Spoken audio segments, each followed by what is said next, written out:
Hello guys, welcome back to my mini blog. Evening স্ন্যাক্সে আজকে কি বানাচ্ছি দেখো তো, ভেলপুরি বানাবো। এই দেখো, তার জন্য দেখো এই যে ধনিয়া পাতা, পেঁয়াজ কুচি, ঝুরঝুরি ভাজা, দই, বাদাম, তারপরে হচ্ছে এই যে টমেটোর সস, গোলমরিচের গুঁড়ো, চাট মশলা। তাহলে আমি শুরু করে দিই, তোমরা দেখতে লাগো।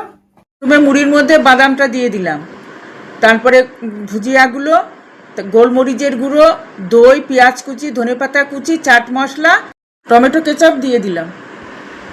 একেবারে শেষে টক দইটা দিয়ে দিচ্ছি। সমস্ত উপকরণগুলো দেওয়া হয়ে গেলে তারপরে ভালো করে মিক্সড করে নিচ্ছি।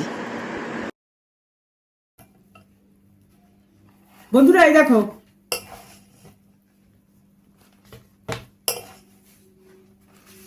বন্ধুরা একটা কথা বলি, না বললেই নয়, তোমাদের সঙ্গে শেয়ার করছি।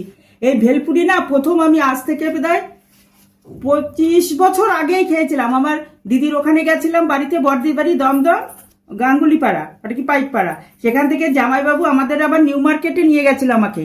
ওখানে মেট্রো সিনেমার সামনে দই বড়া আর এই ভেলপুরি তখন খেয়েছিলাম।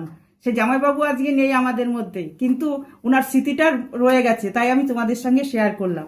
আর এই যে করেছি, হ্যাঁ, এইভাবে সবাইকে সার্ভ করে দিচ্ছি। তাহলে আজকের মতন টাটা, ভালো থেকো। আবার অন্যদিন অন্য কোনো নতুন ভিডিও নিয়ে হাজির করবো।